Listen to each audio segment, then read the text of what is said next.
economy, security, and a whole lot. And this whole change can only be effected through our involvement. Thank you. For the meantime, I've been a primary teacher for many, many years.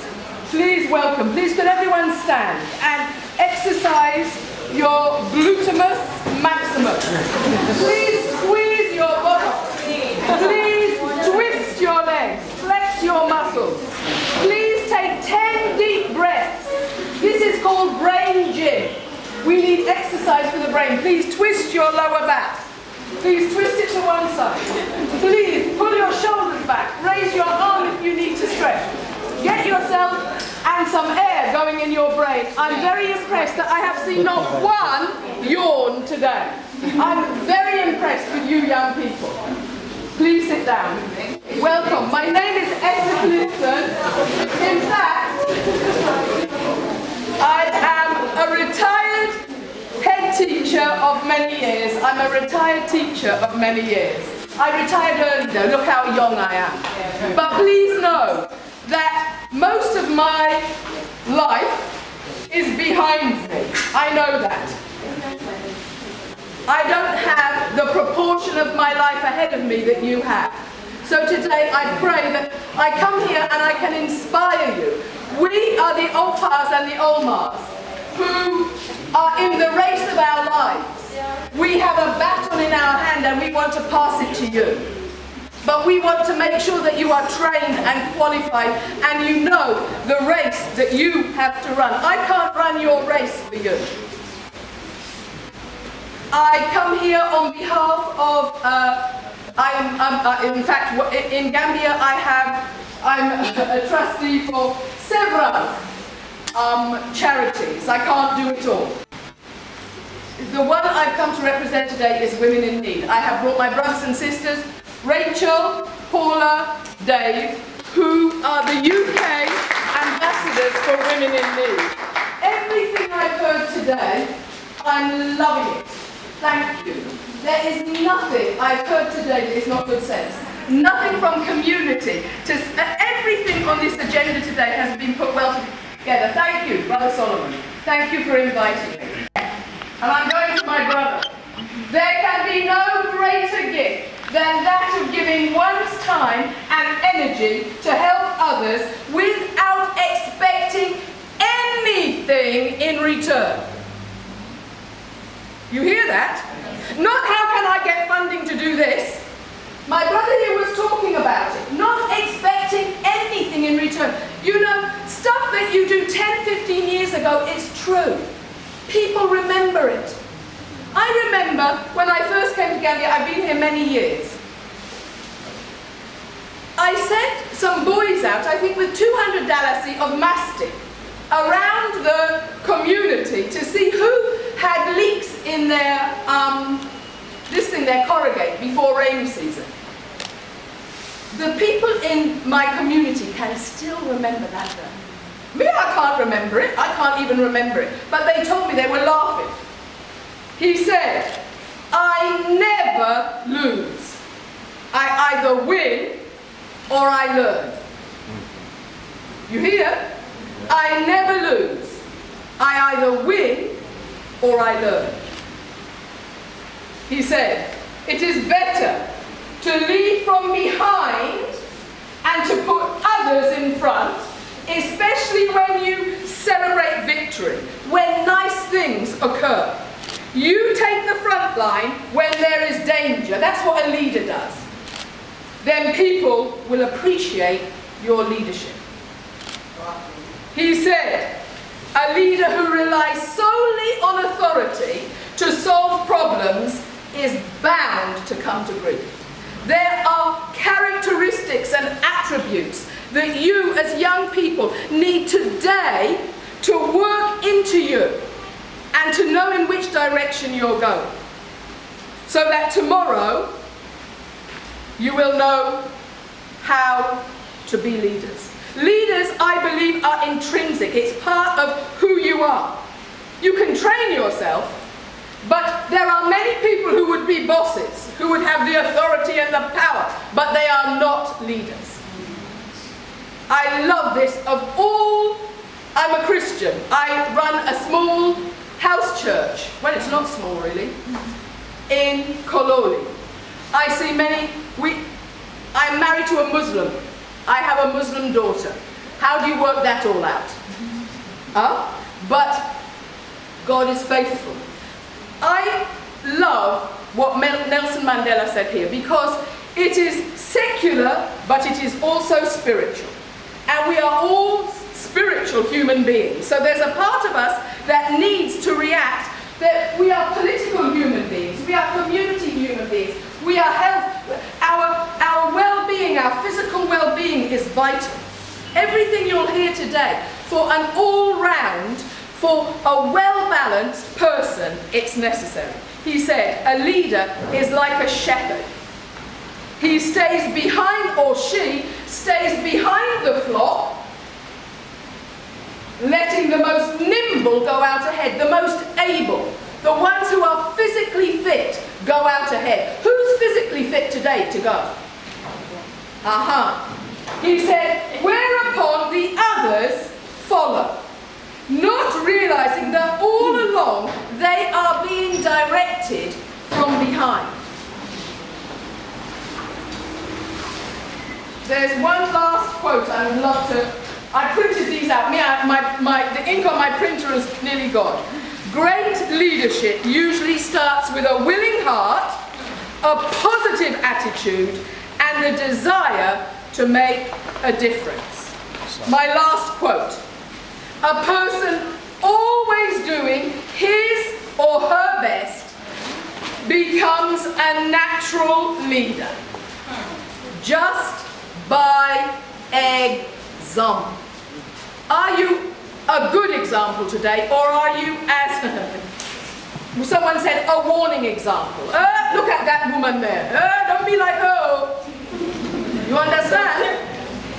Don't be a warning example. Yes. Be a positive example for change. Whether it is that you sweep outside your ruampalo, you sweep down the street and you take one match and you put fire to that rubbish. You understand? Everybody can do something to make themselves, their living environment, better. Not for themselves only, but for those who live around. If each of us, each one teach one, each one help one, each one be conscious of those people around us, then we are already on the road to success. You might not see it, but small, big oak trees grow out of small seeds. But those seeds need to be planted before they grow. I want to quickly run through my remit here, my title here. Let me find my paper. I'm sorry, I'm papered out here. Okay. Young people as agents of transformation and change in society. The focus on young people. I'm not that. I'm an old man. And I thank God for every moment of my life, because it's made me who I am today. Wow. Some of you are at the beginning of your race.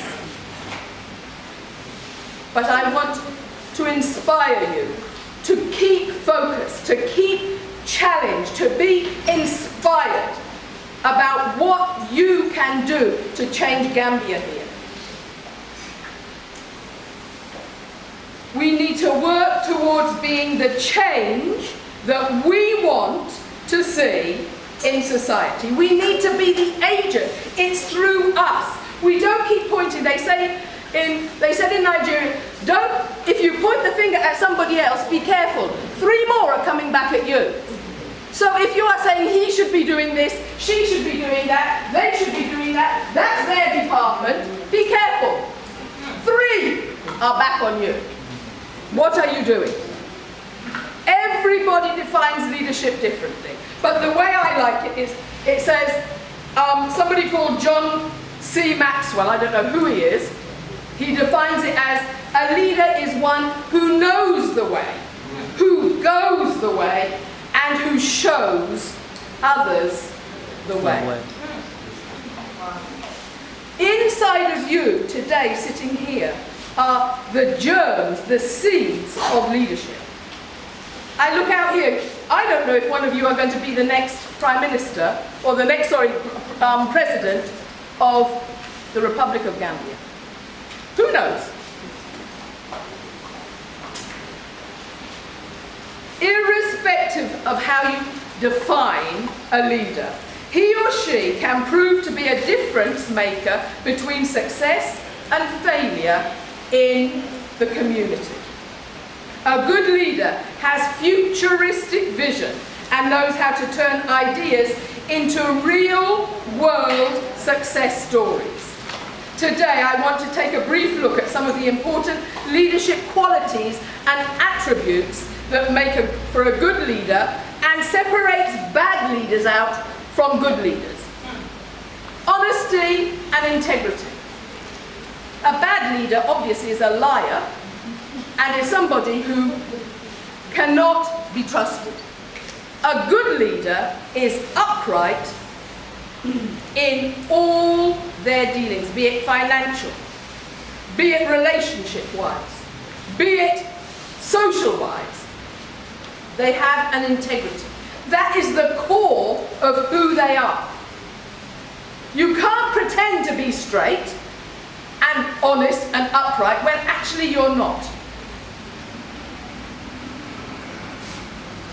That integrity should be transparent. It should be unquestionable in your life if you want to be a leader. How can you expect people who follow to be honest when you lack these qualities yourself? Leaders succeed where they stick to their values and core beliefs, and without ethics, this is not possible. Look at your own step. We say, in my church, we say, check your step. Check to see where your feet are. Be confident in your stand in your position. You need to be an effective leader. You need to be confident that you are competent. You don't just stand up, blah, blah, blah, blah, blah, and hope people... My father made me laugh when I told him a long time ago that I wasn't finding what I needed in any other church in Gambia. I was going around, and he said, and I said, but the only thing we can do is we can meet at home. And he said, be careful, Esther. He said, because if you set yourself up as a leader's not a leader unless other people follow you. You can't just be a leader. I'm a leader, I'm a leader, I'm a leader. You understand? A leader is somebody who other people look up to and say, that person is talking sense. Or the example of their life is showing what their actions are speaking as loud as their words. Some people's words are speaking so loud that their actions are not worth anything. Inspiration. I'm not talking, sorry, but I just wanted to say something about confidence. I'm not talking about braggartliness, being boastful. Sorry, I make up these words, braggartliness, it's not in the English dictionary. But don't brag, don't be boastful. Nobody can bear people who boast in their own abilities. But be confident that what you are doing is purposeful. It's what you should be doing, it's what you need to be doing to move forward. Inspiration. It's probably the most difficult job of a leader to persuade others to follow. That can only be possible if you inspire by setting a good example. When the going gets tough, people look up to you to see how you react in a situation. If you handle it well, they will follow you. As a leader, you should think positively, and this positive approach should be visible through your actions. We have, in my family, I'm a member of a large family, extended family, and we have this saying about PME. When people start complaining or gossiping or getting vexed on people, we say, Change it to PME. Positive mental attitude. You choose. Your choice is whether you want to live a positive life or you want to be negative. Poor me, poverty, poverty. You don't know what poverty does, Sister Esther. I know what poverty does. It disables people. But there are people who are so poor, who live positive, active, communal lives to full of confidence and full of hope in a better future. Commitment and passion. I love the word passion. I got a job as head teacher of the school in UK because I gave them a 5-minute talk on what my passion was in life. They just sat there. They were like this. My interviewers, I had about 8 on the panel, they were like, they were writing down, and all I could see was the top of their heads. And then they looked up from time to time and I saw passion. If you don't have passion for the small things and the everyday things and what you are being inspired to do, stay in bed. Go and eat an extra tapalapa and turn over and go back to sleep. If passion doesn't thrill you, if wanting to do something and being an agent for change doesn't want to do something, I don't think you would be sitting here today.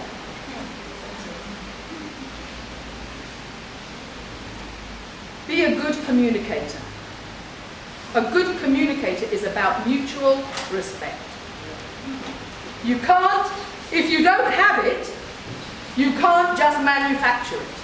Either you respect people in the same way that you respect yourself, or you don't. You need to be able to communicate the vision with others and tell them the strategy and the way to get there. That's what my co-brothers and sisters, I don't know what else to call you, that is what they're here today to do. To communicate a vision, a way forward. Listen. Decision-making abilities. You need to make the right decision at the right time. You need to be a person who other people see your decisions and they say, yeah, good idea. I've heard such good sense here today. A leader should think long and hard and consult key stakeholders before taking any decision. But once the decision has been made, stand by and follow through. After all, we are all the ones who will benefit or suffer from the decisions that we make together. Accountability. A good leader takes little more than his or her share of the blame and a little less than his or her share of the credit. It's not all about you. It's about the goal. It's about the vision. It's about the good that you're doing in the society in which you live. Delegation and empowerment. You need to be able to delegate. You need to be able to see the gifts in other people, the abilities in them, and say, you're better at doing this. You know, I'm a member of a charity, of other charities. I run a school in Manjai. I can't do it all. I can't go and teach grade 1 through to grade 6. We have to delegate and make sure we have people and then support them and train them and mentor them into positions of authority and into positions of their own leadership. That's the ideal. It doesn't always work, and sometimes we have a car crash and it's difficult to pull back when things go wrong. But when the heart is strong and the mind is clear, those things can come into place. Creativity and innovation. If you are not a creative person or an innovative person,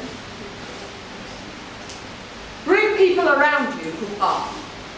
Not everybody is creative and innovative, but just getting up and out in the morning is important. Empathy. You need to be able to empathize. I need to be able to empathize that the old mama down the street came crying that her mattress is full of water from the last rain. Somebody has been jumping on her roof to get mangoes and they've broken the corrugate. You have to think, if that was me, if that was my mother, would I stand for it? No. So when people are living in a way that is unacceptable socially, help. My name is Fati Ejalo again. You are already a leader. Yes. I'm like, you're a teacher. Yes, you talked about inspiration. So if one is inspired to help a group of young people, and like you are working under the leadership of a very bossy person. Who's not a good leader, who's a boss. Yes, which I know. Mm-hmm. But it will take him to the extent of even reading certain opportunities just to be recognized as the boss. You're the one working, you're the person working behind him or working under him, and you are really inspired of seeing these young ones succeed in whatever they are doing or whatever you're trying to involve them into. What will be your advice to that I only person? have one word for you. Yeah. Persist. Persist. In what you are doing, persist. Because in time, that 1 step, 2 steps, 3 steps forward. Make sure that, I believe life is a series of choices and steps in the right direction. Small steps, some days they're large steps, in the right direction, going towards the goal. If you're in the race of your life, and we're all in the race of our lives, I believe, we know what the goal is. We want to reach the end of the race. So if somebody is blocking your way, sis, you know, my suggestion is avoid them how best you can. Tip your hat, yes sir, yes sir. But if the inspiration in you for those young people or those children persists, just keep doing good. Good will always triumph over bad in the long run. Sometimes it's really hard. Sometimes it's really hard. I know. But my question is how to come over challenges if someone wants to be a good leader. That's my question. If that a good leader is being made in us who have that desire every day. Go small. Go small.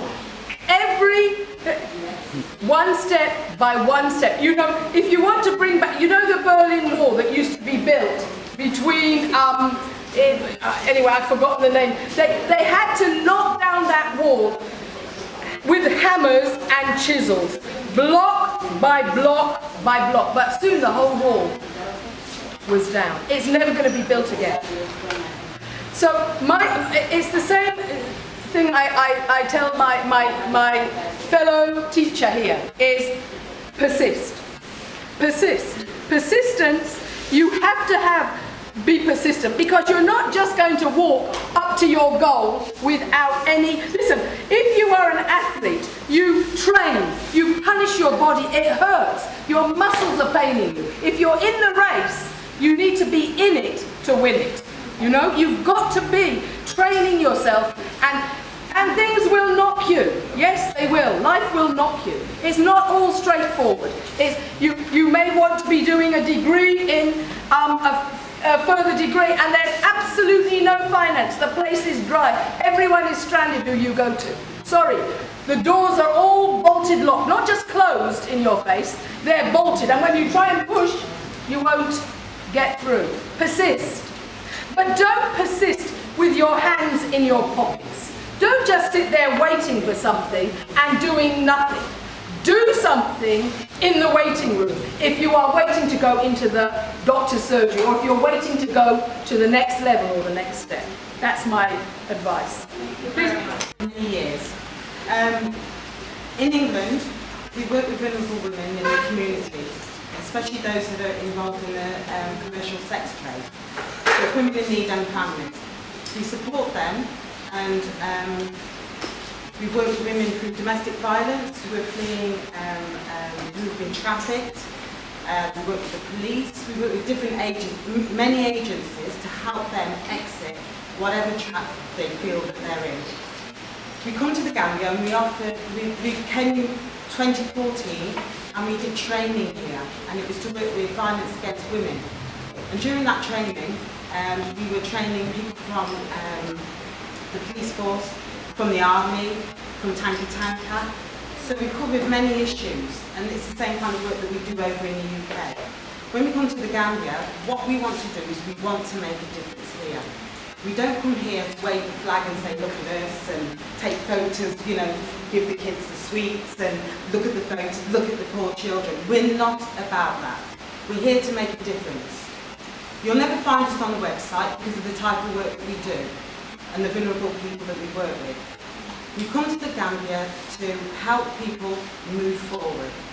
And a lot of the speakers today and the things that they've said is exactly what we do and what we believe in. We have faith in people to achieve their goals. Some of those women that have worked in prostitution are ashamed of that. And they don't want their children to follow their path. So what we do is we want to empower them and encourage them, especially over here. We will bring over bales of clothes, send things through, and that will start them in a business. So they get their independence, they get their self-respect, their children have positive images to follow. They can get their children through school, they can pay their rent, and they have something, they have a life, and they have hope in their life as well. That's what we're here to do, to make a difference, and a clear difference. If we do it in one person's life, then we've achieved what we've set out to do, but we've done it in a number of people's lives, along with our partners, and we'll continue to do that. So we come twice a year, and we fund our own way here. We don't raise funds and use those funds, we pay our own way. And we use the funds or anything that's donated, we bring that here and we use that here. And we know it's been put to good use. And we just want to see it develop and grow. And all I can say is, as Esther has said, you are the future. You are the future. We want to enable those children with those mothers and fathers to look at them in a positive way, as a positive role model, and know that they have a future. That's what we're here to do. Thank you, and well done all of you. Thank you very much, Madam Elspeth. That was a very exciting presentation you did for us. And now we're going to call on the next speaker, and after that we'll have a short break before we continue with the last two speakers. So bear with us and the timing. And please, we're only allowed to take 3 questions per speaker.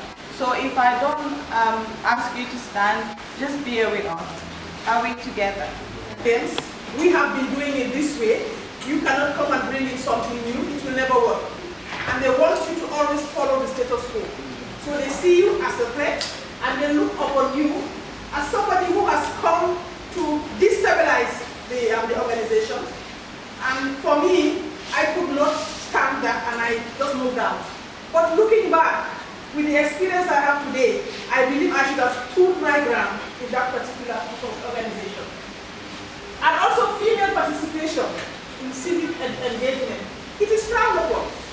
Because we all know in our society, in our culture, women, young girls, we are not expected to go out. I mean, what I am seeing today in the New Gambia, women coming out, demonstrating, women saying this is our right. In Senegal, women coming out. In the former days, it never used to happen. Because they would say, as a woman, you are supposed to be in the house. You are domesticating gliders, domesticated animals. You are supposed to sit in the house. You should be in the kitchen, take care of the children. and going, and even your voice should not even be raised, let alone be heard. But thank God all of that is changing now. Also, lack of access and opportunity. I think most youths, because I spoke to some of my staff who are very young in my library, and I was asking them, why is it that some of them are not engaged in community work and all those things? And they were saying that they feel that they don't have the access. They cannot access some of these organizations. They cannot access them because they don't have the information. Where to go, who to contact, who to talk to. So these are some of the things why they cannot really get themselves involved. And again, going through their school days, they were not taught the real life issues in school. Some of them had to learn the hard way. And we all know, even at home, our parents, our guardians, they never sit you down and tell you about life. You will go out and learn about it yourself. If you are a woman, if you are a young girl, they don't sit you down before marriage and tell you what is happening, because for them it is taboo. You don't talk about it. It's happening in the bedroom, behind closed doors, it should not come out. You only go in there as a young bride, and that's when you start to feel all the horrors. I'm a Christian, but I went through it because I was staying with my in-laws. I had a mother-in-law who had one son, and I was married to that son. And it was as if both of us were married to that son. So I know what it is. But my parents never sat me down when I got engaged. They never sat me down before I did. The only thing they told me when they were taking me to the house, when you go there, make sure you listen to your husband, you make sure your mother-in-law is your mother, make sure your sister-in-law, but they never told me the hard facts. I had to learn the hard way.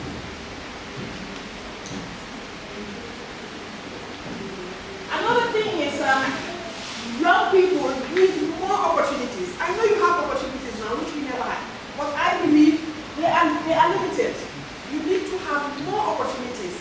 When I say more opportunities, you need to be able to network with other youths on social media, which is now coming on.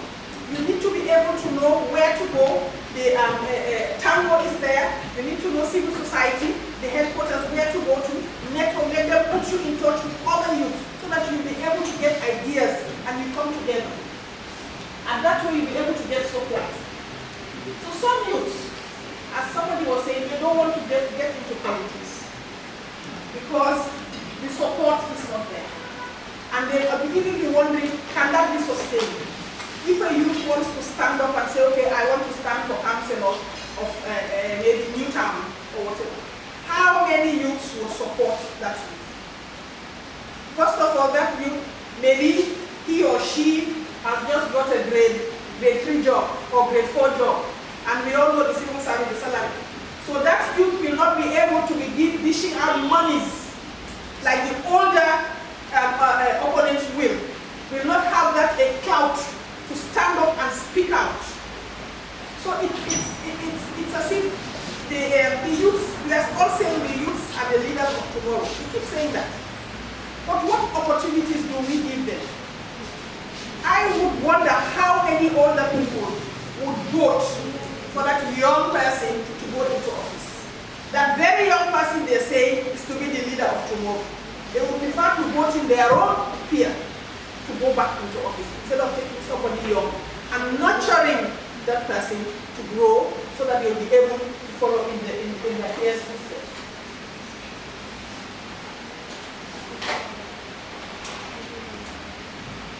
There are also individual barriers, attitudes, your abilities. Because so much doubt has been placed on youth's ability. They themselves now tend to think we cannot do it, and they give up. Okay? And then because they do not trust, that trust is not in the individual. Older people don't trust them. The society does not trust them. So when all of these things happen, they in turn, they wonder. Even some of them who would maybe put their names forward, you will see they will withdraw. Because they will think, why am I going into this? Why am I wasting my time going into this? Because if I go in there, nothing will come out.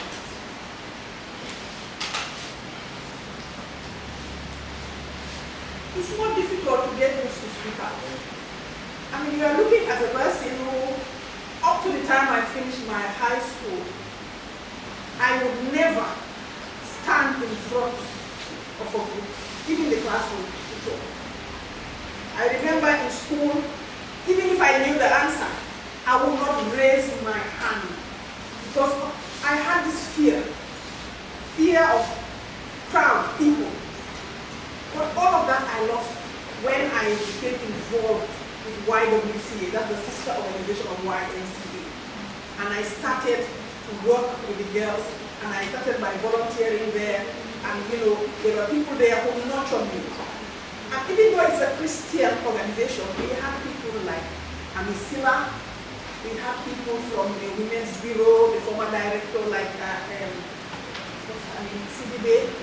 We have so many other people who were not Christians, but they were the older members, and they nurtured us when we came in. And they were always pushing us, when we had small group meetings, they would say, okay, Matilda, we want you to do the opening this. Yes, you can do it, and I'll be there shaking and shivering, before I say the few words. But that helped me.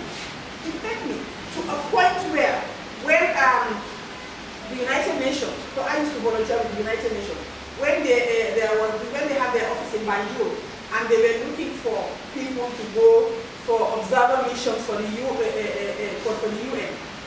Madam, I was one of those who went for the Mandela elections in 1994 in South Africa. The only woman on the team from the Mugabe, we were 5. I was the only woman on that team to go for the Mandela election. And from there on, I moved to others. I went to East Timor, I was in Kosovo, So I built up my skills. Because I remember there was a particular question on their form that you had to fill on. And they wanted to know whether you had experience of community. That is very important. And when I put my experience with YWCA and other things, I was pleasantly surprised when they picked me to be part of that team. And from then on, because I was in the database, other things come, they just called you, to do. So volunteering is very important because you build up your skills and your self-confidence.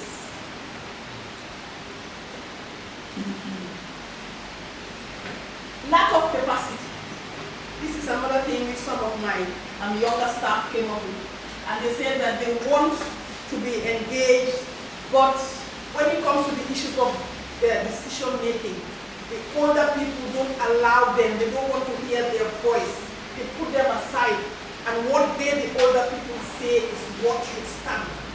So that is another main barrier for young people when they want to engage. Competing priorities. Now this one really, I know about it because I have young children who are engaged in so many activities. Sometimes it's difficult for them to differentiate which one is of priority to them. I know most of them because they say, oh, I have to attend this meeting. Oh, I'm going to their finances. They need to get support. And sometimes, most of the time, it is difficult for you to get a sponsor.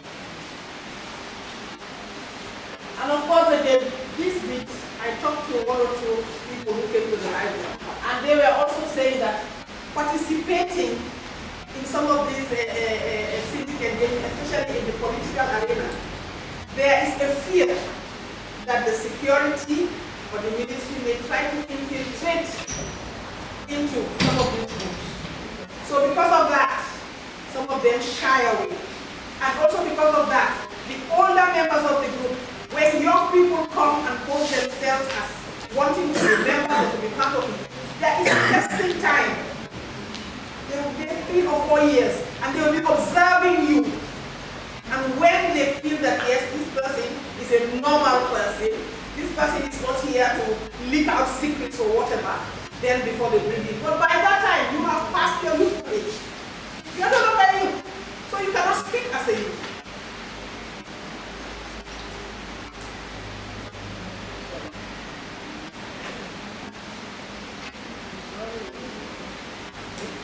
Now, actions. Okay. change all of this around. We need to build community awareness and get support. We need to create supportive spaces and participation in leadership opportunities.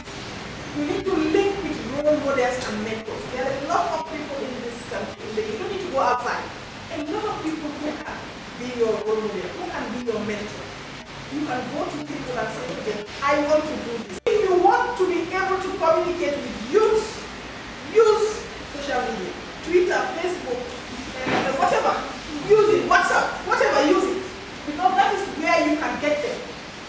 That's how you can communicate with them. Because that is their own style. And of course, empowerment. Give them a voice. Let them be able to do things on their own and make their own mistakes. That's another thing. I always say to my children, when they come, I say, no, when you make the mistake, you come back and I will correct you. I allow you to make your mistake, and then you come back and then I correct you. And then provide the access and the supporting services that they need.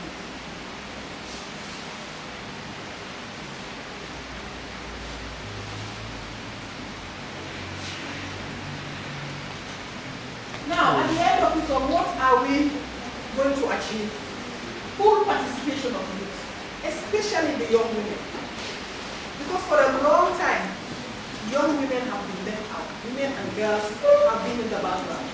Get them involved in civil, political, and community life. And then I have some recommendations. It says we need to make young people feel engaged and not marginalize them. We need to empower them with education and training. Build their self-esteem. Ask for their opinions. Because you'll be surprised, sometimes they come up with things which you have not even thought of. Give them the space. Let them do their own thing without supervision. And also, make sure that whatever decisions they are involved in are important and the ideas that they bring forward are taken seriously. Don't say to them in a meeting after they've given you advice, okay, yes, we will think about it, and you just throw it out. Use the bottom-up approach in decision making.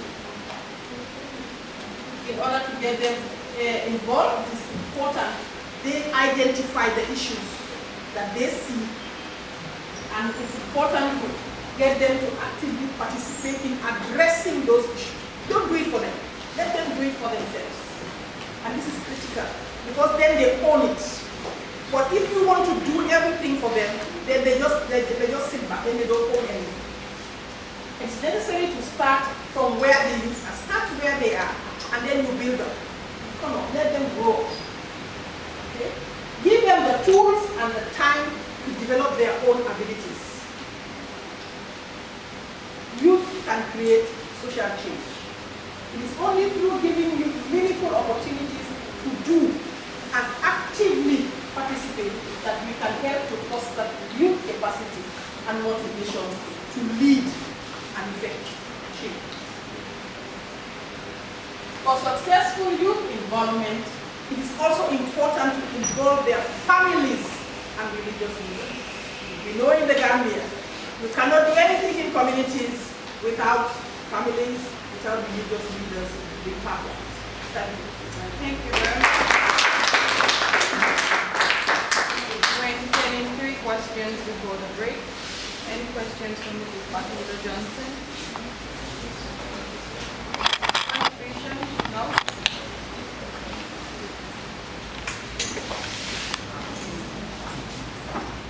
Yeah, good afternoon once again.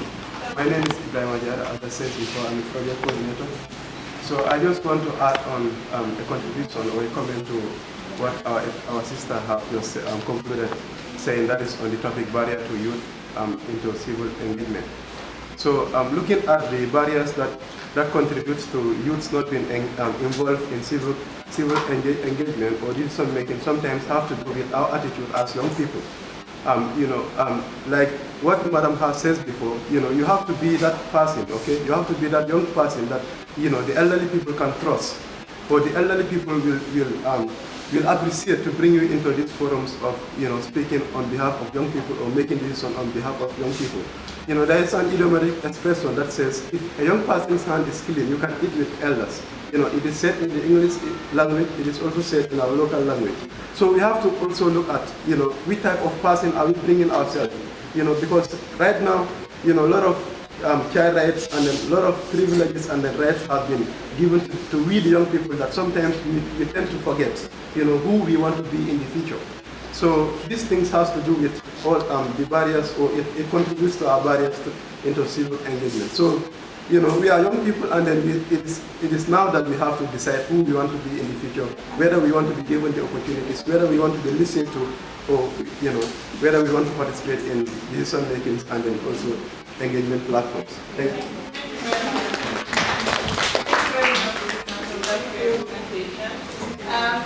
We will be sharing some snacks, and if you want to use the restroom, you want to walk around, we just have 5 minutes before the last 2 speakers, and then we'll be on. Can we get together so we can continue without wasting more time? I'm going to call on Mr. Lamin Cisse. He's going to talk about law against gender-based violence and the support available for victims. Put your hands together, and please, even though you're eating, just pay attention quickly so that we can round up on time. Put your hands together for him, that's it.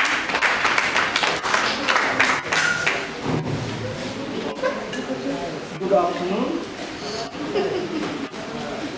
My name is Lamin Cisse, a police officer by profession, attached to Gender and Child Protection Unit Office on the Gambia Police Force. We have a lot to talk about, but I am only in 15 minutes. So I should draw my comments on certain key areas, that is the legal aspects, that's the laws that are linked to the perpetrators that commit gender-based violence. And then what are the supports that is available for the survivors or the victims. Okay. We start with the United Nations because it is the world body. This sexual and gender-based violence called the attention internationally, and the United Nations sits and then discuss about it.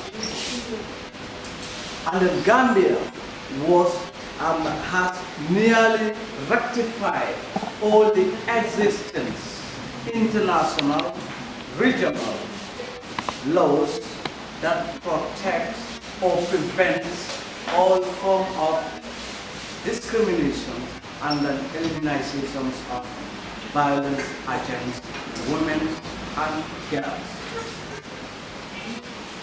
Now, Gambia is part of the signatories that ratify the instruments, including the conventions on the elimination of forms of discrimination against women, that is called the CEDAW Convention. It is ratified internationally.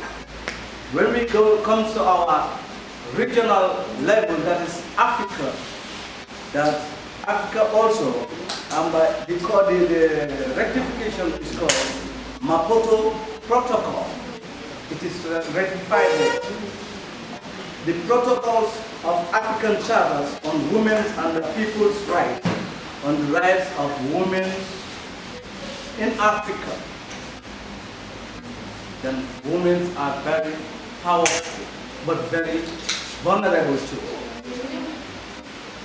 All these people, we said sexual, gender-based violence, at times men suffer a little, but 3/4 is all based on women and girls because of our abilities.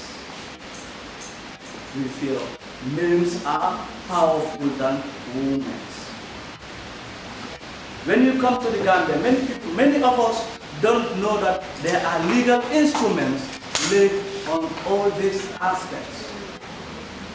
Gambia, we have our domestic laws that govern or that prohibits all forms of sexual and gender-based violence. First, we start with the constitutions, the 1997 Constitution of the Gambia, the Criminal Codes, Cap 10, Volume 3, Laws of the Gambia. That is the supreme body of the laws in the country here. Second, we go to Tourism Offence Act. That the act was published in 2003. That it empowers and discourages offenses against women and children. It empowers women too. From Tourism Offence Act, we go to Children's Act 2005. Which have advantage and disadvantage in our society.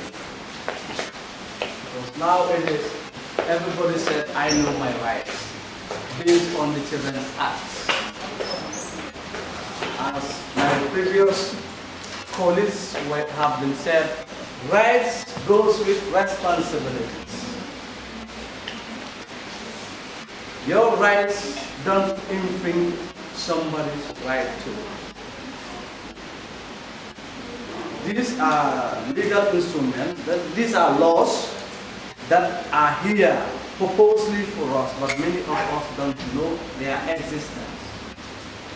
When you passed Children's Act in 2005, you go to Trafficking in Person Act. All those things are legal instruments that discourage offenses against women and children, even boys, males too. Trafficking in Person Act is enacted in 2007.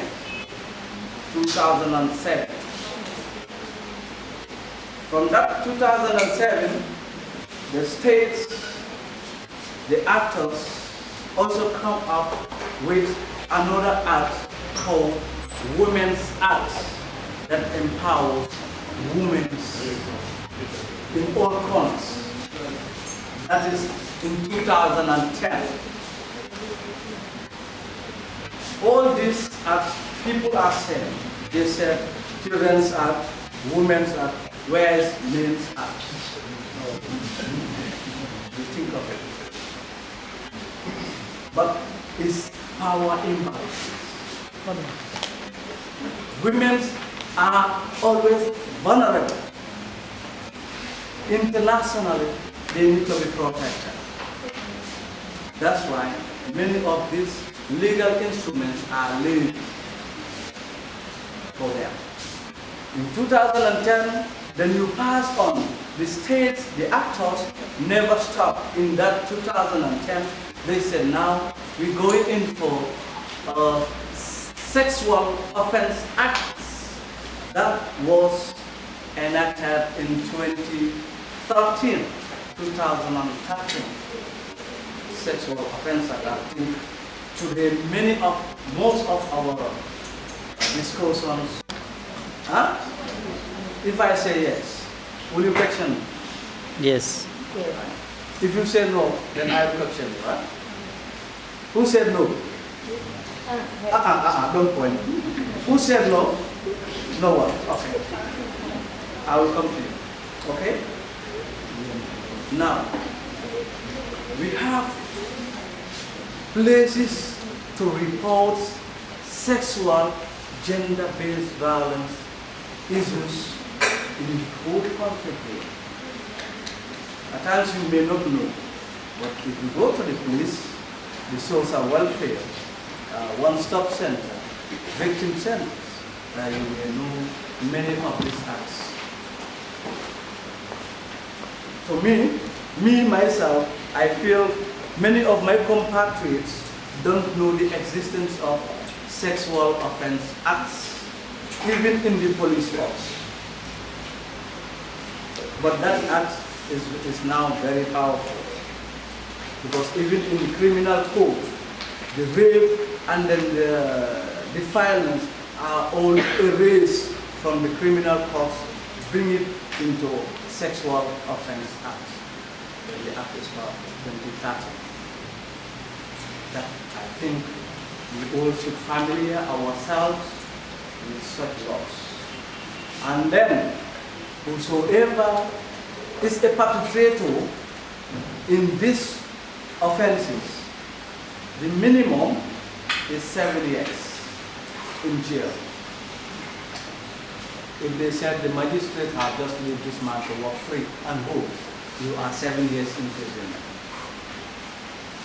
If you are charged with certain sexual offense acts, then you have minimum, they said, oh, this man got free from the court, is 7 years. All this is for what? To police the community. In a sense, when you a carpenter build or construct a wardrobe, and then you have to police it so that the looking will be very nice.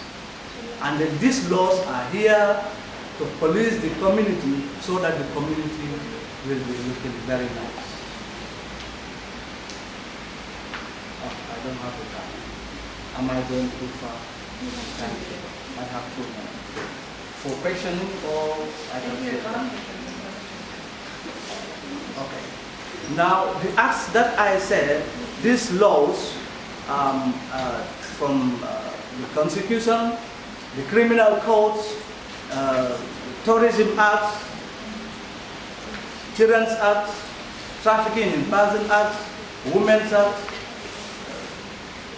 Domestic Violence Act, and then the Sexual Offense Act. Are we familiar with them? But most of the times we only say Children's Act. But we can really know from today, we have a new law that were enacted in 2013, that is Sexual Offense Act and Domestic Violence Act. You know, domestically, we have many problems. But we said, hey, it is marriage issue. Let's talk about it. While somebody is dying, we don't look at the welfare of that person. What we say, our community. Let's talk about it. That is this,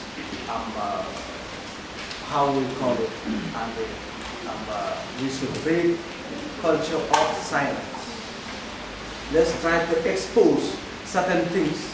They are able to fish them out and eradicate it in the society. Without that, it will still be on the society. Let us not water a tree that we don't want the tree to grow. That is, it's never my business. So that is disturbing the society. Yeah? Okay. I thank you all.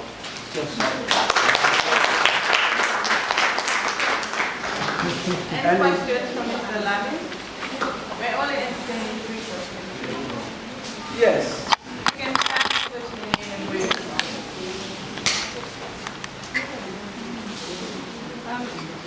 My name is Nefat Kamara, coming from Bikam. The question that I want to ask you is regarding the sexual act. That is, on the sexual act, I think that is where rape comes, right? Okay, when we are talking about rape, do we have marital rape? And if it happens, what do you need to do? Yes, there is marital rape. A husband can rape a wife. Yes, this is true. This is true. This is true. I did not marry. Yeah. Okay. Let's have one for you. Let's have one. I know because we are, hello. She wants to know, and then many of even me, I don't know, so I want to know. Okay. a husband can rape the wife can rape the husband. If you know, we said rape comes like we said sex. Am I not right? If you are having sex with your partner or your wife, the consent is already given. Okay? But immediately your wife said, Atana, stop! You should stop. If you do it, you are raping because the consent is already withdrawn.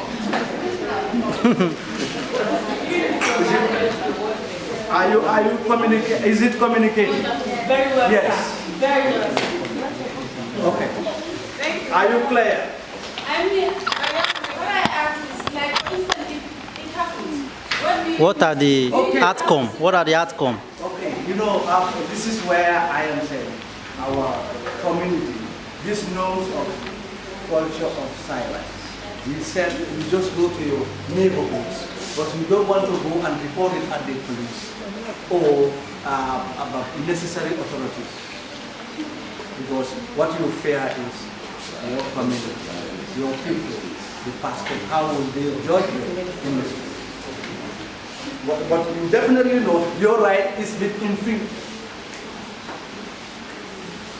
But if you wish, you can go to one-stop center. You can go and then still they can invite your husband and then they can show. Are you? Next question, please. Is that an answer?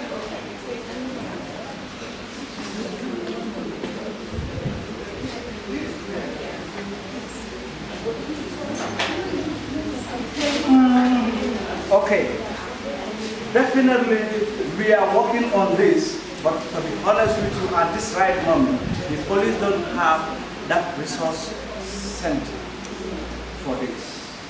It's only when it's opportune, maybe a garden of today. I even tend to forget, even my laptop, my bag, I forget it there. But I want to bring the books, the laws that you will be seeing there. Okay, but regardless, the police don't have.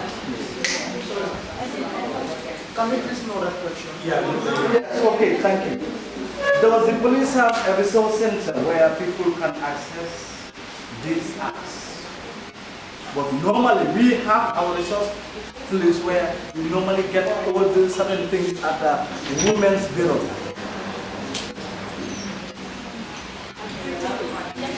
Yes, sir. So just buttress on the question you asked concerning the issue. First of all, I want us to know that there are different types of crime, which are precisely, I think, have been taught to.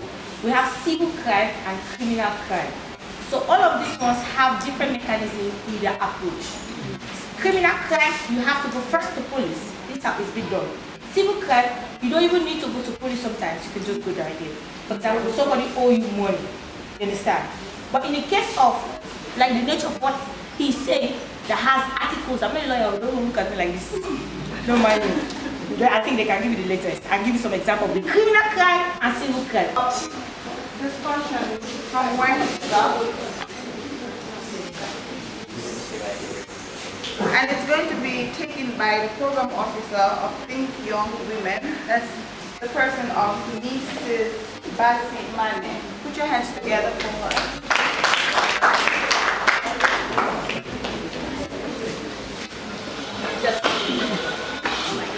Good afternoon. My name is Basi Mane. I work with Think Young Women and also activity as program officer. And I'm also a Yalian. I'm a junior so I'm going to okay, I'll be taking you through yesterday.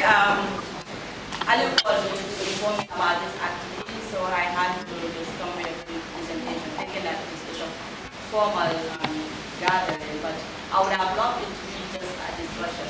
So I decided to come up with gender and gender-based violence presentation. Okay, so because I was told that we should talk about how we're going to prevent gender-based violence, I believe it is very important for us to know when we talk about gender-based violence, what it entails, and when we talk about we should prevent gender-based violence, what are we preventing? that is why I just come up with this term for us to have an idea of what gender-based violence is, and there we can talk about ways of preventing gender-based violence. Because it is not a small issue. We have to talk about it at length. And I'm talking very fast because control is just 15 minutes I have. So this is how we're going to go. I'm just going to highlight some of the few things, and this might not be something strange, this is new, and surprisingly, even at university level, some students do not understand what gender is. And because we we confuse it with sex, I brought it up. So I can ask you what gender is. Do you all understand what gender is? When we talk about gender, what are we referring to? Quickly. Can someone tell me quickly? The way the society differentiates the role of men and women. The way the society differentiates the role of men and women, you can simply say it that way. It is socially constructed, unlike sex. So it is very simple and straightforward the way you define it. And this is some of the definition that you will be seeing because there is no time. So we will be looking at it from the board, so you can see yourself right there. You did say it is socially constructed roles of males and females in a given society. It refers to the different social roles and responsibility of males and females of the same society. And then the roles changes over time. When the roles of women and men are defined in a certain society, it doesn't actually mean that that is how it is defined in other society. Like for example, a man in the Gambia will not want to make a baby diaper, but when he goes to Europe, he will make a baby diaper. A man in the Gambia will not want to cook for his wife, but when he goes there, he will cook for his wife.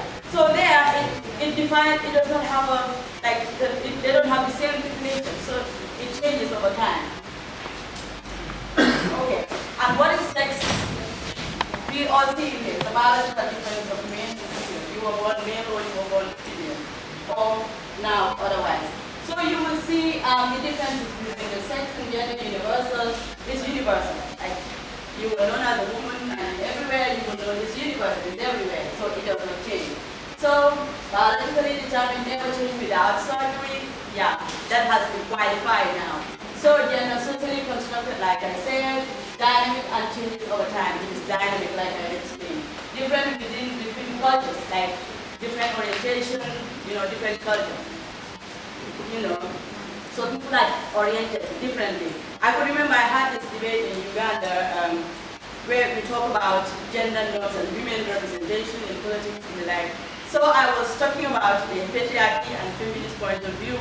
So I have this other person, Zeneto. I know you know Jerry Rollins, the daughter of Jerry Rollins.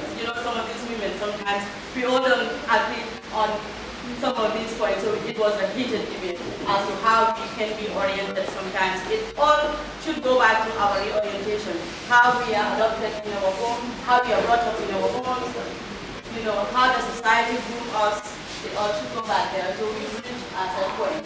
Okay, factors that determine gender power differences between males and females, expectation of males and females in any culture, privileges,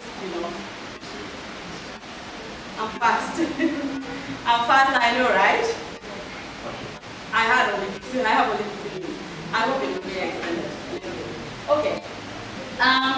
Sorry for that. Okay, so what I was trying to explain is just right here. Right according to male and females in any society.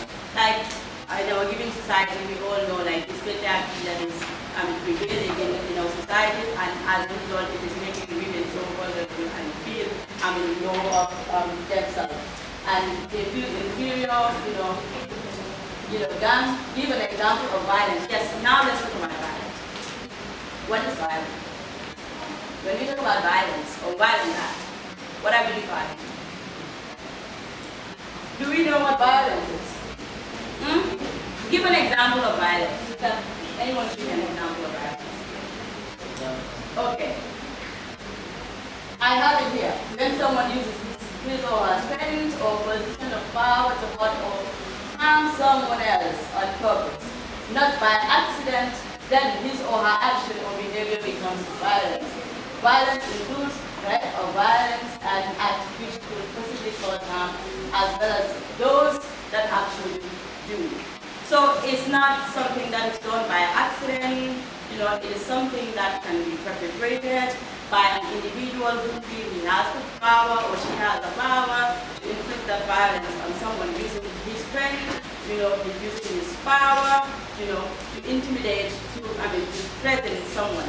Sometimes it happens, like you see this, especially when it comes to sexual violence.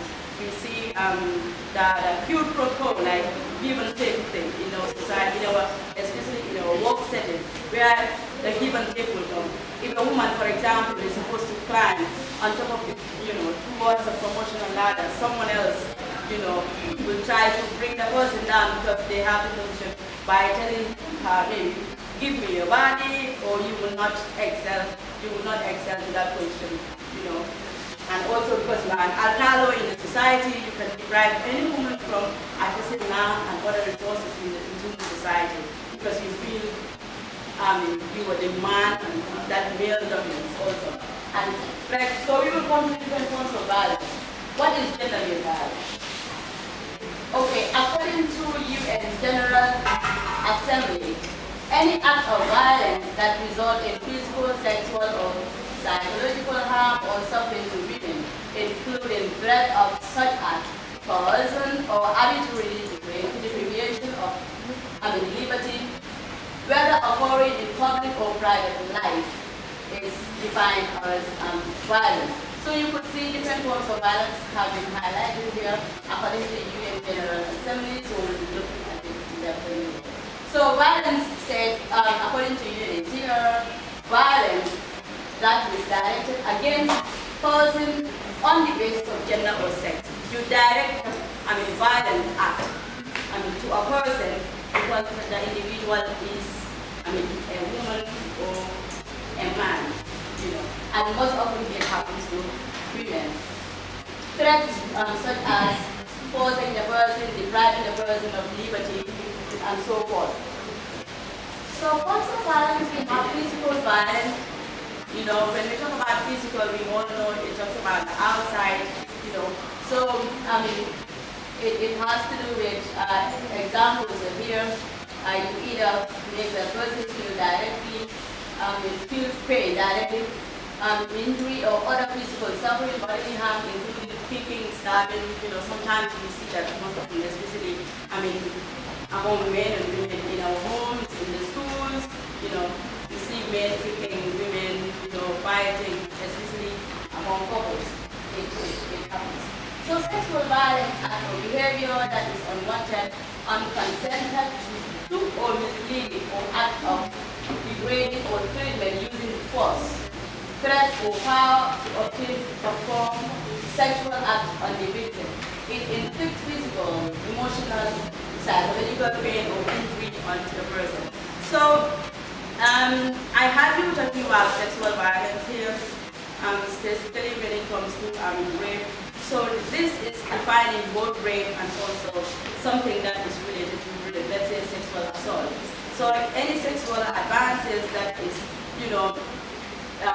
that is directed to someone who does not consent to it, and you were trying to force this individual, is a sexual violence. Whether you succeeded in having sex with this individual or not, but once force is involved, it is sexual violence.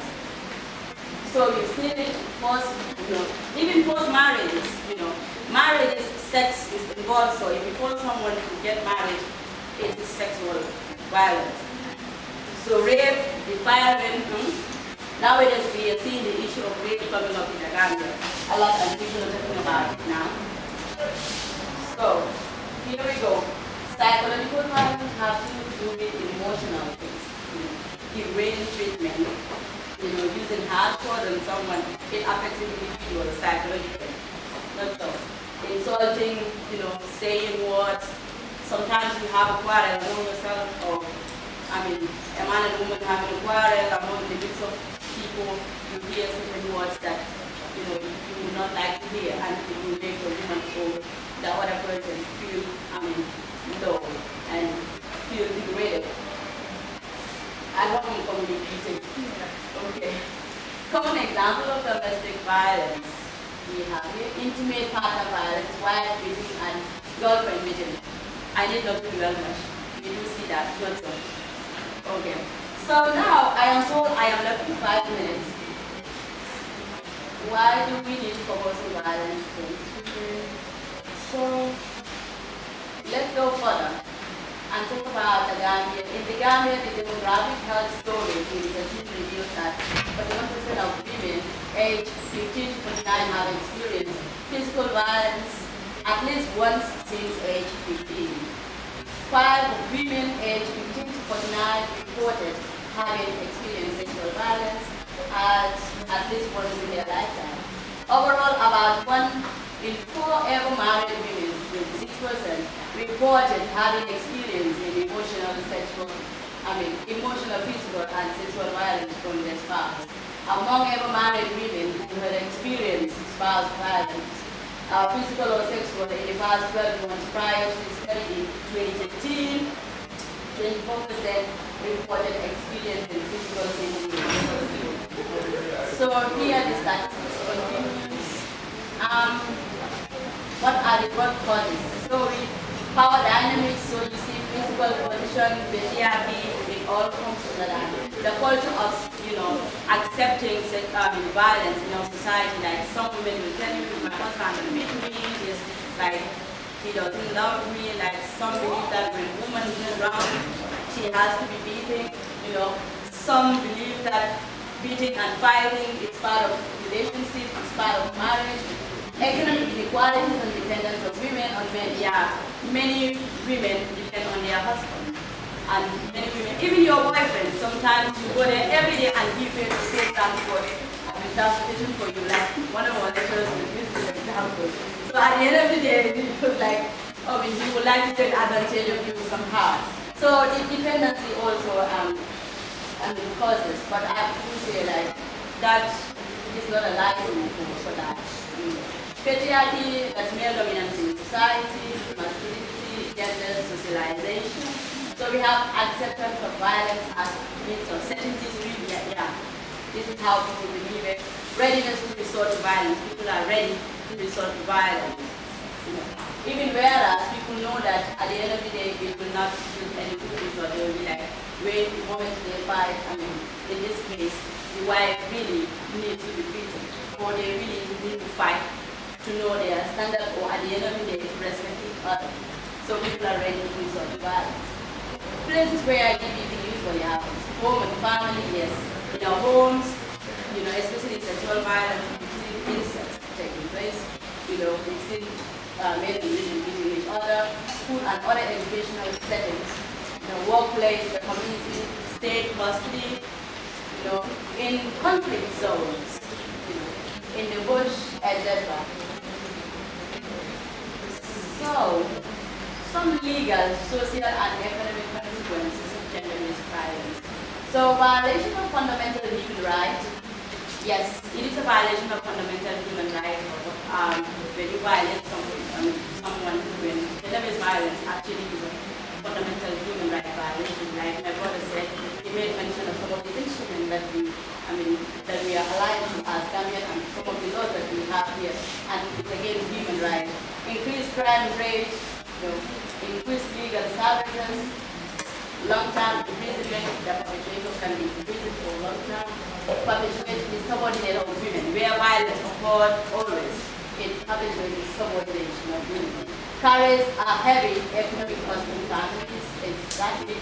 Hinders productivity, development leads to poverty. I wish this was quite a long, whole presentation, then we will start addressing issues one by one.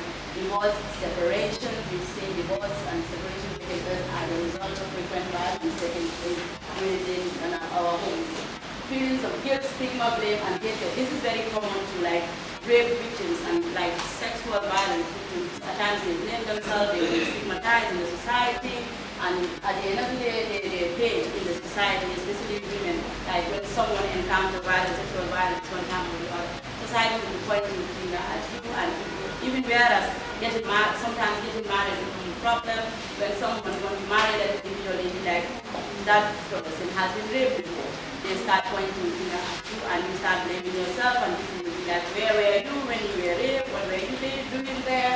And how were you raped? In fact, you were not telling the truth. Okay. So, violent behavior of family members, exactly, especially young. This is promoting the culture of silence too. Drug and alcohol abuse, street children and abandoned babies, drug out of school, so we see all that. The health consequences. Here, gynecological disorders, disabilities, increased medical expenses, miscarriages, especially when the individual is not ready. Is not ready for marriage and is not ready to have babies. Okay, so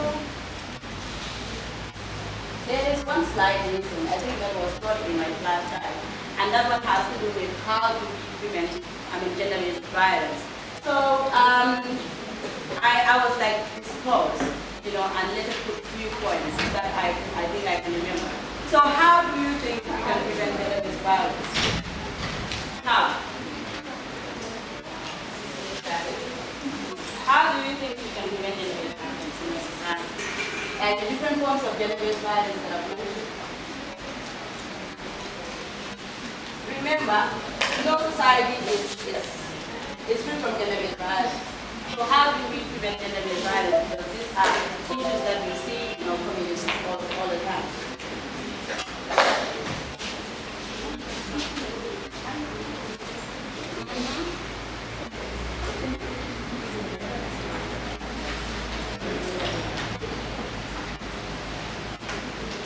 How do we prevent it?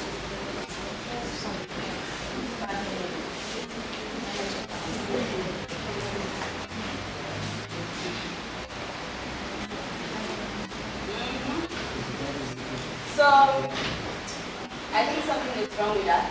So, do we need to debunk the myth around patriarchy and male dominance in our family and reorient the gender roles within our family? Do we need to, in order to, eradicate? Do you believe that we can eradicate or mitigate? We can mitigate, but we cannot eradicate. What makes it easy? We cannot. We don't believe that we can eradicate gender-based violence. Okay, because it is in our society and it is so deep-rooted that people don't believe that it can be eradicated. You made mention of marital rape here. There was a time we had this conference in Paradise Hotel. It was a workshop, right? Even lawyers were against it. They said the word rape is a criminal word, so you cannot bring it into people's marital home. So that's how it is. What I can say is, if rape is defined as it is, if it does happen in our in the marital home, then it can be defined so. Okay. So it seems this is not true in here. Do we debunk misconceptions about supremacy, male supremacy? Reorientation about different genders, like the role of men and women in society. And this needs to include our school syllabus, because during our school days, we were not taught the role of men and women, and sometimes you see boys and girls fighting in the schools, and the way it is, it is not, most of the time it's not properly addressed. And this is how these young people are groomed until they become old and they feel it is normal. I think we need to reorient and redirect some of these issues regarding our gender roles. And creating safer spaces for women and girls through sensitization and enactment of anti-GBV policies and laws. We have them here in the Gambia. And I went ahead to say implementation of these laws. Implementation of these laws are very difficult. Some weeks ago, I went to Countrywide Tour to talk about some of these laws that exist, But it is rather unfortunate, even the child marriage law, people don't understand who is a child. Not long ago, QTV is showing a marriage ceremony that is taking place. A child is about to get married, and you hear all the horrible things that the uncle was saying. So we need to sensitize the general public, and also this culture of silence is hindering the implementation of these policies, because normally when it happens, it is the neighbor that does it, it is the immediate family member that does it, it is someone from the community that does it. So people don't want to talk about it. People don't want to report the cases because at the end of the day, there will be discrimination in the society, stigma, there will be violence in the society because we take someone to do this. Yeah. Yeah, okay. No problem. Question. We don't have quite a lot of time. So thank you all and I will stop the presentation. Thank you very much.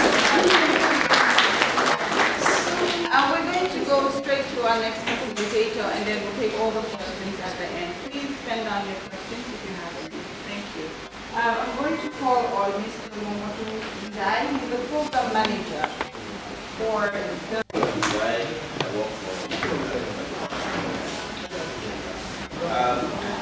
Reproductive health really is a very wide subject. It's not really straightforward. It involves a lot of components in itself as we go along. Because in most cases, what we say is we call it sexual reproductive health and rights. And since the majority of in this room are young people, we will try to tailor-make our presentation to meet the needs, sexual needs of young people. So that at least from here, we will know what their concerns are, and we will see how best some of these concerns can be addressed.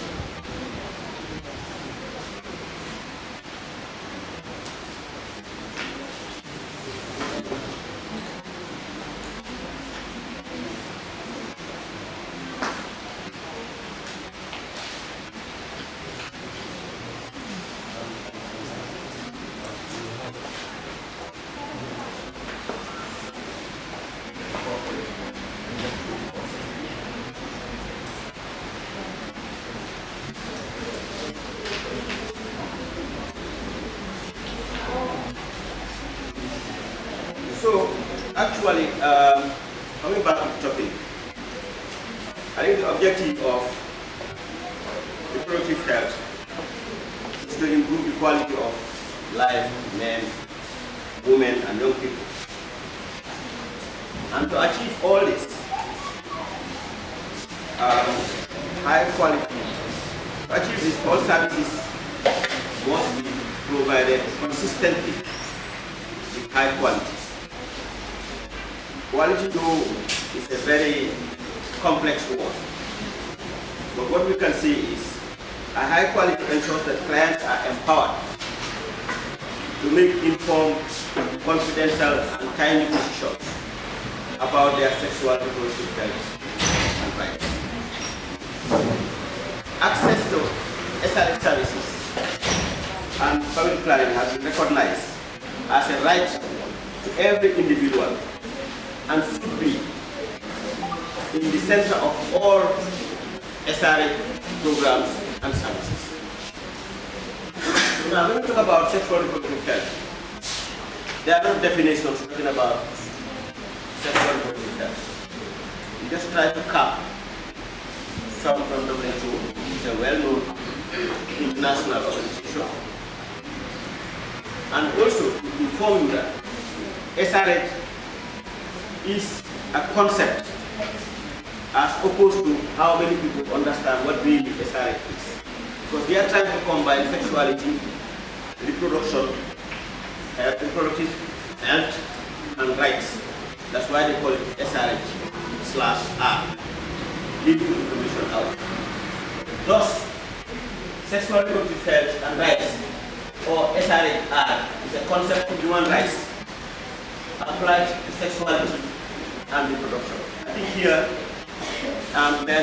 fairly understood that this is a concept that's talking about sexuality as a human right. It's a human right for your sexuality and for you to reproduce. So to cut it all, we call it SRH/R. The definition of the WHO defines sexual health as a state of physically, mental, and social well-being in relation to sexuality. It requires a positive and respectful approach to sexuality and sexual relationships as well as the possibility of having pleasurable and safe sexual experiences free of coercion, discrimination, and violence. If you, just a few minutes ago, somebody stood there and talked about gender violence. Among the issues that they've raised in gender violence is highlighted here. And most of it is originating from sexual activity or sexual reproductive health. Concept of sexual and reproductive health. 10 to 18 years ago, family planning programs used to focus on demographic goals related to stopping growth. I think when we talk about family planning, in most cases, people will talk about we are stopping growth. And that is years ago, not 10, but more than 10 years ago. This was what the majority concept was about family planning. We are bringing back the concept. Then, over the past 10 years, many agencies moved beyond the traditional scope of family planning to incorporate what is called reproductive health approach. That is, we are no longer standing alone as family planning, but we are going beyond to talk about reproductive health.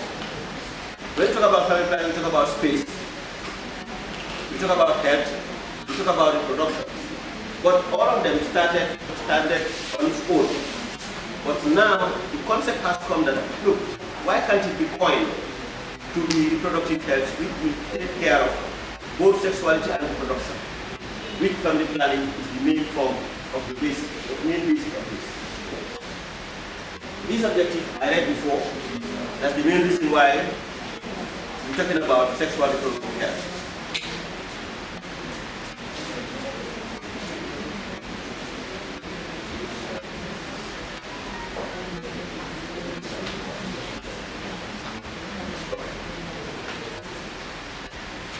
That's the concept continues. SP can be addressed within the larger context of SRH. When I say SP, I mean family planning can be addressed in a larger context of reproductive health. Why we are saying so? When we talk about family planning, we talk about reproduction, we talk about spacing.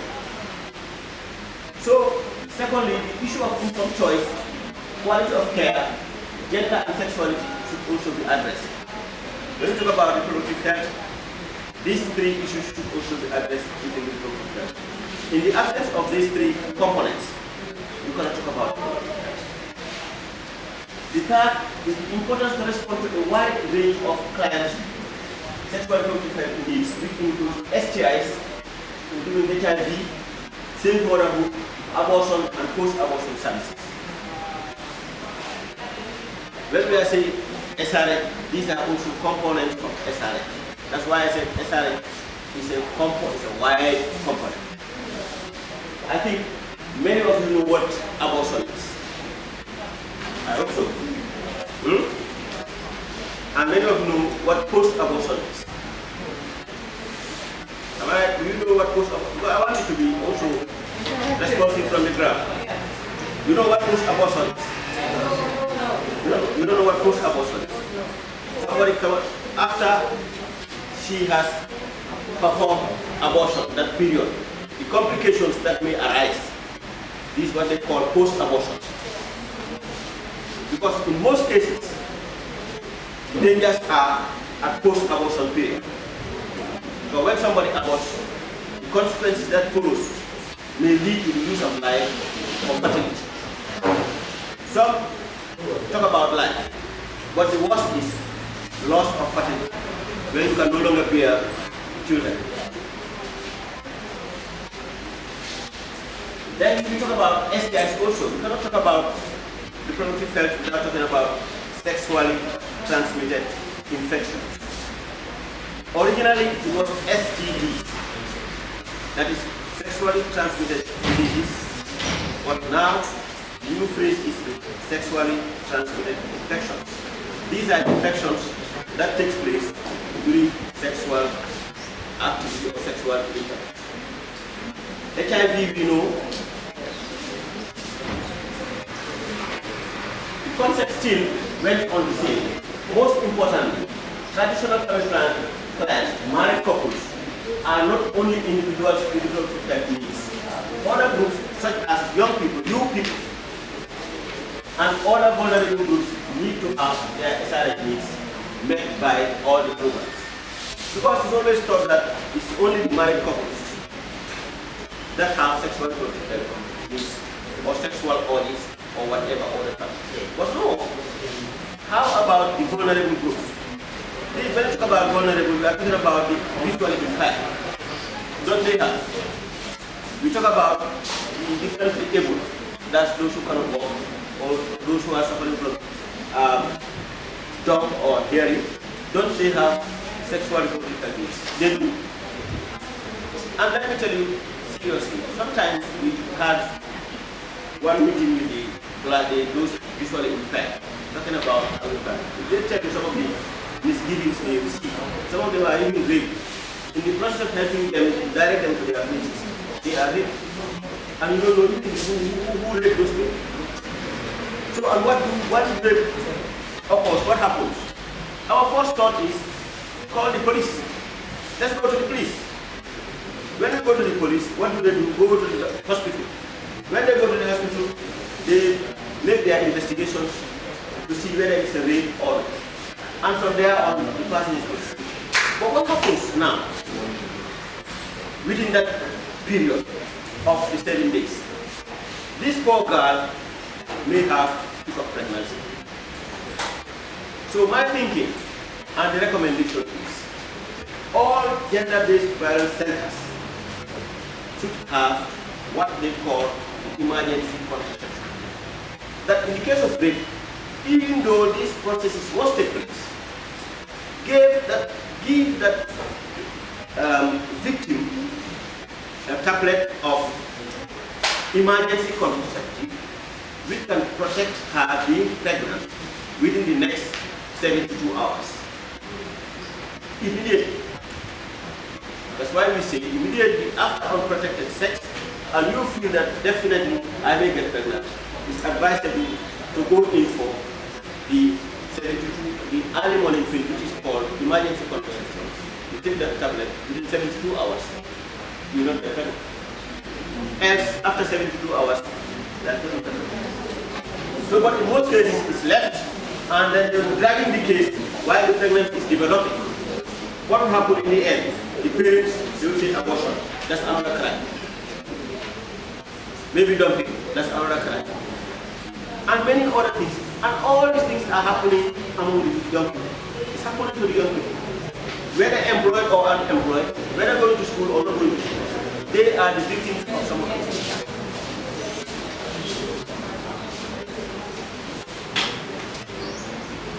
Now, we come to the definition of why reproductive health and for who.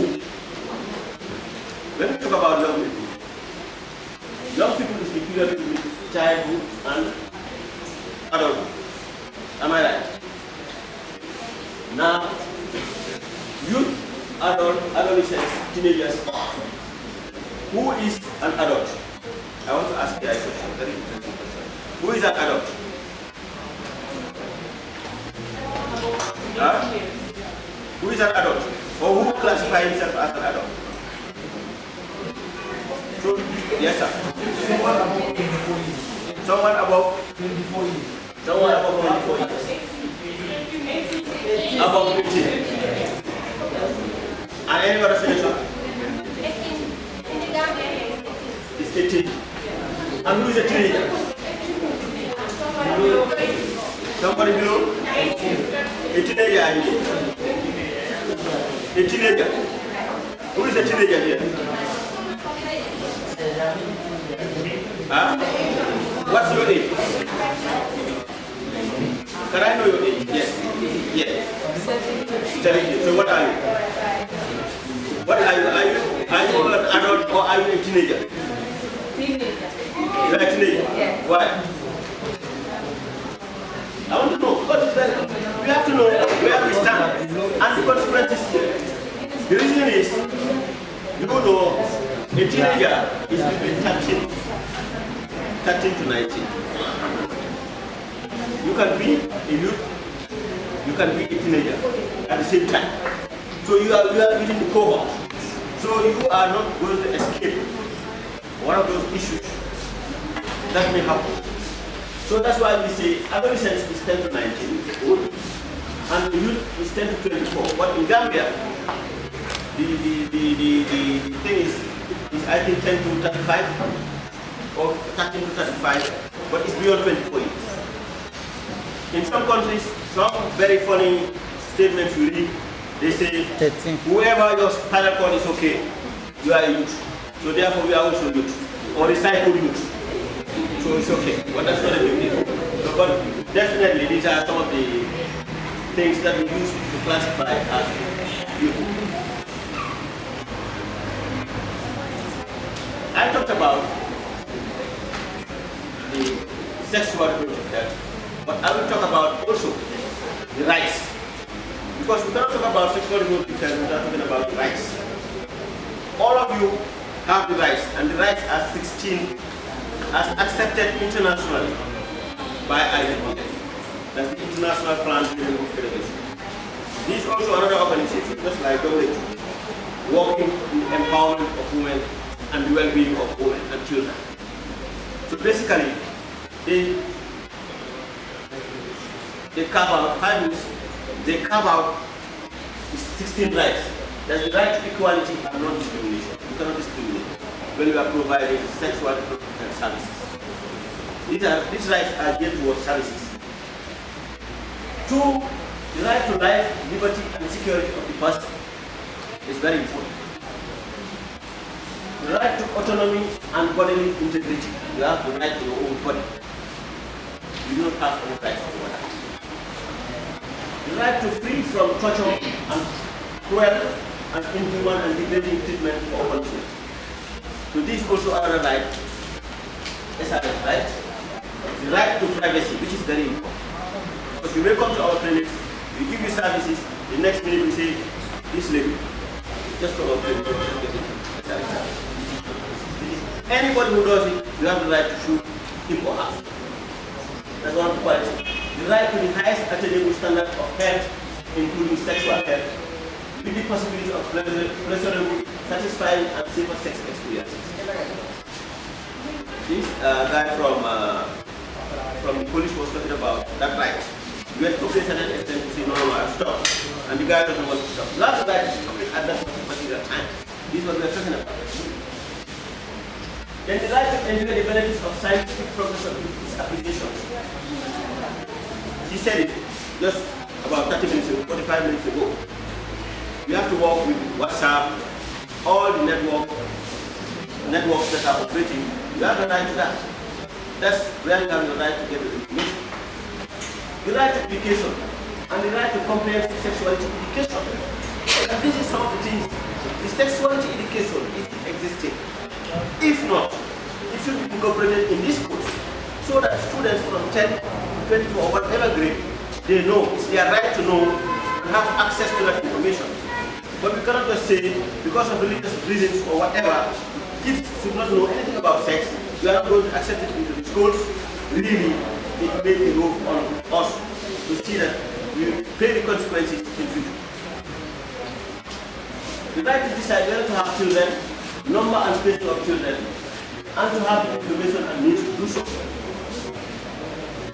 Some have the right to have children and the number of children. But in some marriage homes, you see, if you want to say, even if you join family plan to say, let me limit or let me stop at 3 children, it's trouble at the moment. Both the in-laws and whatever. Even if you have 4 children, you have 3 years, you cannot conceive. It's trouble. Why is that the case? They have a right to that. The right to freedom of thought, opinion, and expression. Everybody has a right to express your own opinion and come up with it. This, when we talk about this, we're talking about the methods. If you come to a clinic to say, I want this, the service provider should not tell you, take this. You are the one who have the right to say, this is what I want. So that the services will go on by your own right. Except if they feel that there is a problem if you take this. The consequences you cannot bear, so that's why. But as far as it's concerned, you have the right to express your desire. the right to freedom of association and peaceful assembly. This we are seeing every day, and that's another right. The right to participate in public and political life. That lady, my dear sister, said about it just right now, 10 minutes ago. Every woman, man, or every person, young person, has the right to participate in political affairs. Then, the right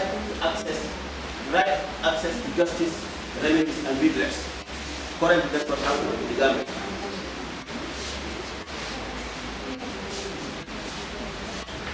Why do adolescents, young people need friendly services? Why do we need it? Because we're talking about military every day.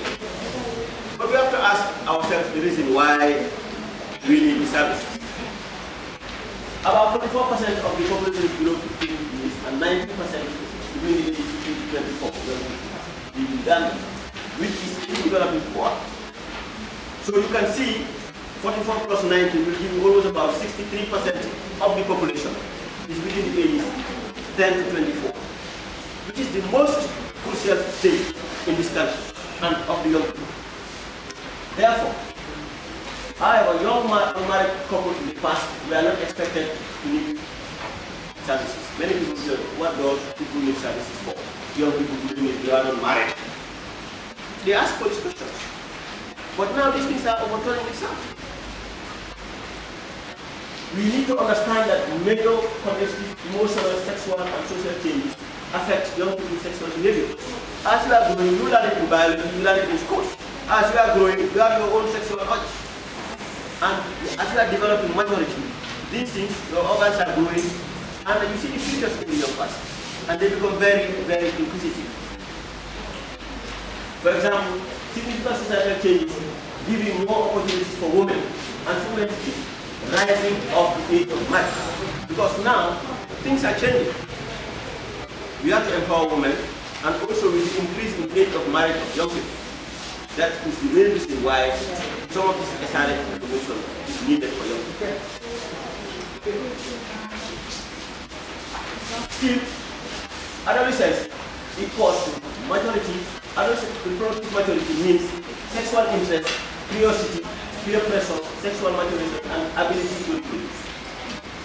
That's the adolescent. Feeling of invulnerability. Young people might engage in risky sexual behavior such as unprotected sex, which makes them more vulnerable to pregnancy and STIs if they do not receive appropriate information or services. Many of them fall victims of this because they don't know what the consequences are. They will be told only once. Yeah, and that one is the problem. It's the problem. They don't know, they don't have the information. Still, other risk factors in some settings among young girls in particular, putting them at higher risk such as wanting to please, having difficulties to refuse advances, or needing to provide sexual favors to meet various needs, especially in study time. So unfortunately, I would have not to go further, but the days not on our field. But these are some of the consequences that we want to talk about. Maybe next time we will have more time to go through some of these things. It's very important that we are young. But thank you very much. Thank you, Mr. Mohammed.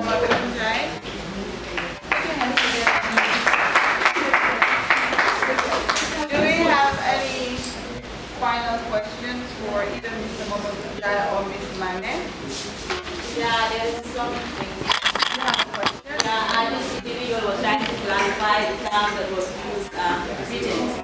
Sorry, the PowerPoint presentation, I didn't upgrade it, but normally we use the word sparse battery instead. Sparse battery. Yeah. So that is a very good point that you raised. The sparse battery that we use, and it was not. Do you have any other questions? Any questions from Mr. Njai? All right. Close the I'll call on Mr. Mamadou A. Jala to give us vote of thanks. Afternoon. Okay, good afternoon. Okay, we have appreciated the engagement and conduct that you all have contributed to this workshop.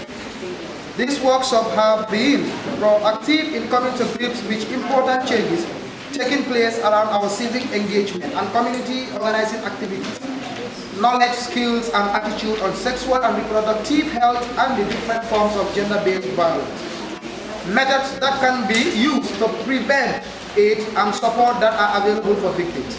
I personally wish to express my gratitude to you all for coming here, listening and sharing your experience and thoughts.